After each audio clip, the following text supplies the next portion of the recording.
Ouais, papa. Makamba dialogue ozomona ngondenge nini? Eza bien to eza mabe. Makamba dialogue eza na sens moko te pona nini? Po to solution eloko nini? Toyokana na constitution mboka to dit que to sala mandat une fois deux fois renouvelable. To comme na troisième, to comme presque à la fin. To c'est sous dialogue, to dialogue à quoi? Nalika muni to kolobela. To si ça va mandat oya koya zalika congolais. Azala mutu MP, azala mutu ya opposition, alika congolais. Pona ngai monsieur Lézer azoki sina bonjour na biso to bana mboka bana RDC mboka na biso mboka munene trop de richesse toana ba merki toana ba cuivre toana ba cobalt toana bete tokemba biso tu basena ki tokemba yango moto souffri yango mona bakuluna bazala zala kwa mona za ndaku papa gena musala atika mamutu na ndaku aske mona na tata telele pa batu mususu atala te tokoma mona bana bakomo kokuma kindoki ko tala ba tele pa batu akose ba père misale zate ba père ba konda biso bana basena ki to konda to souffri basi ba tanga apinga yo mobali yo tanga te sera pede ko lukaka mutu atanga songa atanga te mboko ya Kongo chamela ko linga mosu atanga biso lingi dialogue te to lingi to passer directement l'élection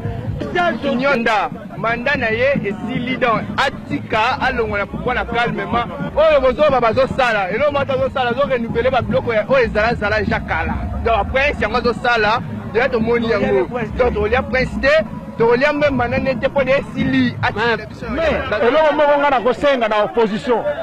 réellement na position oyo boye mais eloko tozosenga malgré tokokende na élection mais élection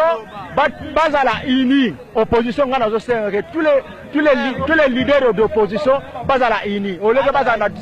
la disposition dispersée donc il faut faire ça biso échec. Alors si réellement que opposition bazala posa to bazala souci ya mboka oyo bazala eloko moko bomza bazala ini baluka candidat nini moko candidat unique moko on va pistonner soit à confronter na mutinyo zo to akosala na élection poto que comme ça mboka que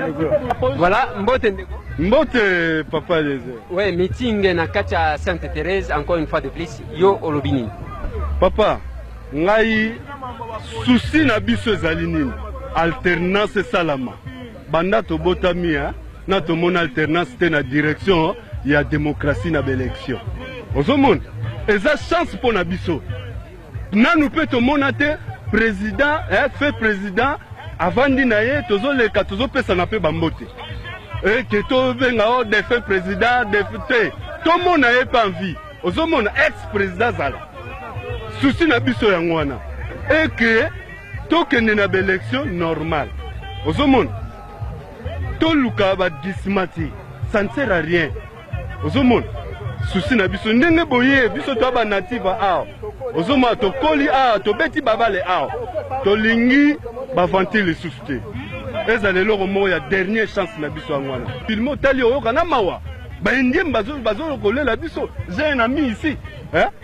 ba monter musu to sala eke bato azokamwa ezouta musikate mesaka awo hein. Donc pour dire que nous avons besoin de changement dans le pays. Le fait que bah, nourrir biso na ba 5 chantiers, surtout nous des techniciens, tout le monde n'a même pas politique à technologie.